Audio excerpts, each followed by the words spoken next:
बिस्मिल्लाहिर्रहमानिर्रहीम। ताज रई फार्म चको का तहसील मंचनाबाद ज़िला बहावलनगर एडवांस फार्मिंग टेक्निक, ये मेरा चैनल है।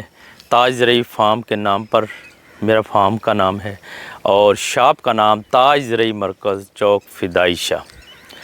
एडवांस फार्मिंग टेक्निक में जो नाम रखा गया था उसमें यही रखा गया कि हम जिस तरीके से जदीद किस्म की थोड़ी सी रवायती तरीके से हटकर जो भी फसलें करेंगे तो इंशाल्लाह वो आप तक उसका पहुंचाएंगे। और उसके साथ इसके ऊपर आप पहले नंबर पर मुकम्मल तौर पर वीडियो सुननी है। ये खेलियों के मामले में जो खेलियों पर लगाया जाता है धान और उसकी औसत पैदावार, उसकी पानी की, खाद की, और उसके बाद अगर ना समझ आती हो तो आप फिर कॉल कर सकते हैं। तो खेलियों पर जो हम लगाते हैं, पहले नंबर पर अक्सर दोस्तों की कॉलें आती है कि हम खेलियों पर कौन कौन सी वैरायटी लगा सकते हैं।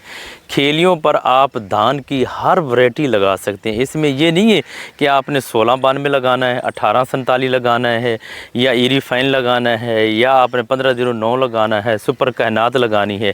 आपने जो भी आपका जी चाहे वो आपने लगाना है। ये आप खेलियाँ इधर देख लें, थोड़ा सा मैं आपको दिखाता हूँ खेलियों पर काश्त जो हमने की ही है। और ये देखें, एक इसमें हमारे रकबे में ये सबसे ज़्यादा अहम मसला है जो अक्सर मैं आपके साथ डिस्कस करता हूँ कि मेरा रकबा कल रट्ठा है, कलर वाला है, और उसमें जो हम चीज़ें फसलें लगाते हैं, अब माशाल्लाह मैं वेस्ट डिकम्पोज़र इस्तेमाल कर रहा हूँ, कुछ चीज़ें और कर रहा हूँ, ज़मीन बेहतर होती जा रही है। तो जो खेलियों पर लगाने का असल मकसद होता है, पहले नंबर पर मैंने आपको कई दफ़ा हर वीडियो में कहा है कि 3 चीज़ों से, जो मेरा अपना ज़ाती तजर्बा है, 3 चीज़ों से आपकी पैदावार बढ़ सकती है। 3 चीज़ों से। वो 3 कौन कौन सी? पहले नंबर पर आपने बीज का ज़्यादा इस्तेमाल करना है। 7 किलो बीज आप इस्तेमाल करें कम अज़ कम हर वैरायटी का। अल खालिद का 9 किलो कर लें क्योंकि ज़्यादा लंबा चावल होता है। 7 किलो करेंगे। और उसके बाद आपने जब पौधे, पनीरी के पौधे लगाने आगे शिफ्ट करने हैं तो वो आपने 2-2 कोशिश करें। लेबर एक लगाती है, आप 2-2 लगाएँ।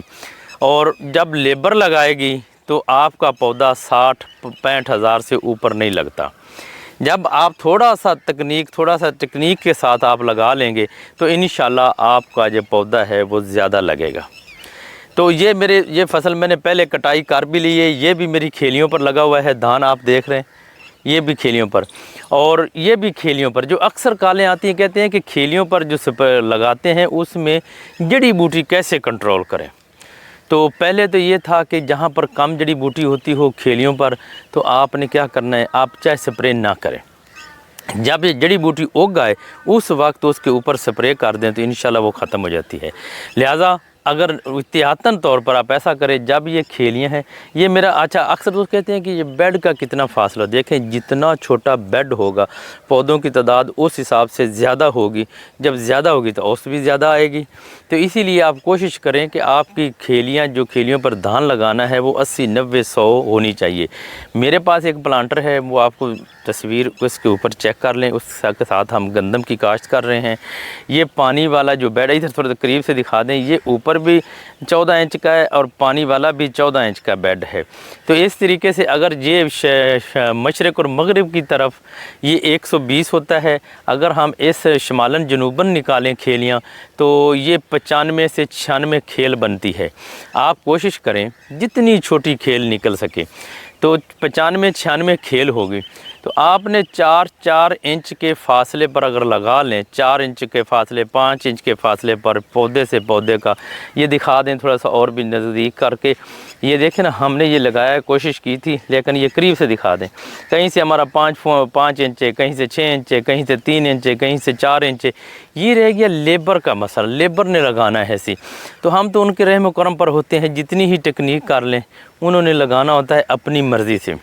तो फिर भी आपको जितनी ही कोशिश कर लें, जितनी ही वो कर लेना, उसके मुतबादिल उसका यही हुआ कि आपके पौधे 1 लाख से बाहर और 1,15,000 के दरमियान आपके पौधे लग जाते हैं। जब 1,15,000 आपके पौधे लगेंगे खेत में तो इसकी टिलरिंग, जब ये खेलियों पर लगाते हैं इसकी टिलरिंग भी ज़्यादा होती है, यानी कि ये ज़्यादा शाखें निकालता है।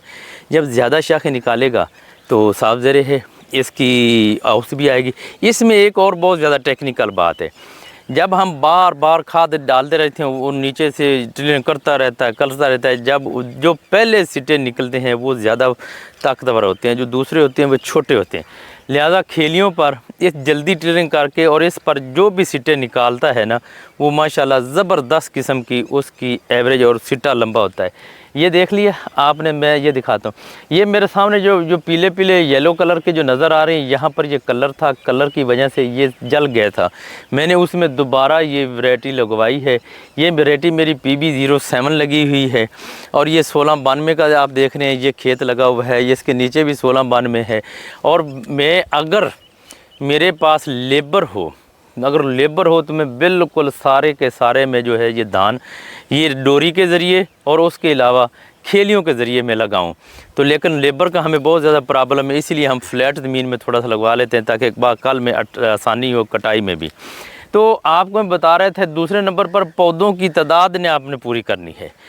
पौधों की तादाद आपने पूरी करनी है, 2 चीज़ें होगी। तीसरे नंबर पर आप इस तरीके से कर लें या आप डोरी रख कर पौधे लगा लें। अगर डोरी रख कर पौधे लगाएंगे, मैं वो स्क्रीनशॉट जो उसके ऊपर चल रहा होगा आपने चेक कर लेना। अगर रख कर लगाएंगे तो उसमें 1,60,65,000 पौधा लगता है। तो खुद सोचें, अगर 1,60,65,000 पौधा 1 एकड़ में हो, जहाँ से आम लेबर जो 50,60,65,000 लगाती है, तो उसमें से डबल से ज़्यादा हो गए। अगर वो टिलरिंग कम भी कर जाए, जो उसकी औसत फिर भी इससे ज़्यादा है। अगर कम भी टिलरिंग हो तो फिर भी 30 से 35 तक उसकी टिलरिंग होती है।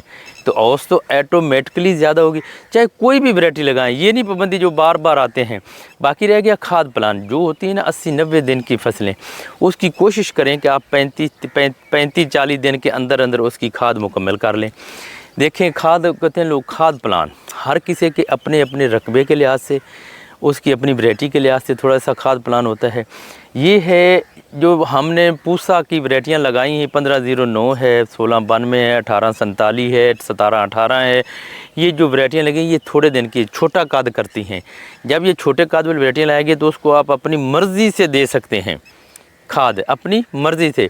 अक्सर दोस्त कहते हैं फिर तो ये खाद बहुत लगेगी। नहीं, खाद के आप कोशिश करें, अब तो जो वक्त आ रहा है ना, इसके साथ अगर आप दो थैले DAP, नहीं तो 1.5 थैला तो मस्ट है ना, 1 थैला पोटाश का जब ज़मीन की तैयारी हो रही तो उसमें डाल दें। अगर नहीं तो जब लगा लें तो उसके बाद डाल दें ये। और उसके बाद आपने 8-9-10 दिन के अंदर अंदर आपने जिंक और यूरिया, फिर ह्यूमिक एसिड ज़रूर दें, ताकि हमारी जो भी खादें इसमें दी हैं वो हल पजीर होकर इसको पहुँच सके से। और उसके बाद ये जो हम पूसा की वैरायटियाँ चल रही हैं ना, इसको कम अज़ कम हर इलाके से, जो हमारे इलाके में हम देते हैं 4 थैले यूरिया और 1.5 से 2 थैले DAP, 1 पोटाश। और जब ये गोब की हालत में आती है उस पर भी पोटाश का स्प्रे करते हैं। जब ये मुकम्मल तौर पर दाना बना लेती है उस पर भी स्प्रे करते हैं। तो ये रहेगी रवायती तरीके से और खेलियों के तरीके वाली जो में फ़र्क।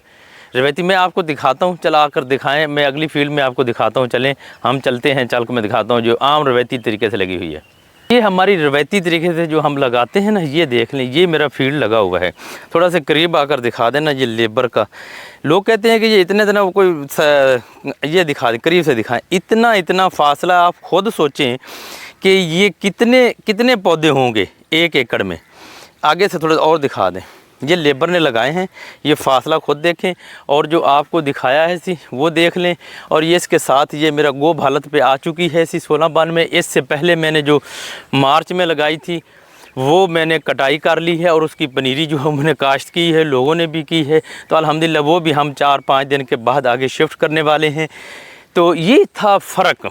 अगर आप थोड़ी सी टेक्निक लगा लें, थोड़ी सी टेक्निक, तो खुद सोचें, ज़्यादा ना फ़र्क पड़ेगा तो इंशाल्लाह अल्लाह के हुक्म से मुझे उम्मीद है 10-12 मन आपकी एवरेज दूसरे से रवायती तरीके से ज़्यादा आएगी। जब 10-12 मन आपकी रवायती तरीके से ज़्यादा आ जाती, खुद इतना ही फ़र्क होता है। उम्मीद है इससे ज़्यादा आएगी, लेकिन मैं आपको थोड़ा सा कह रहा हूँ कि 10-11 मन इंशाल्लाह। मैंने जो 1692 में उठाए हैं मार्च में लगा कर, उसमें मई में उसमें की जाकर कटाई की थी।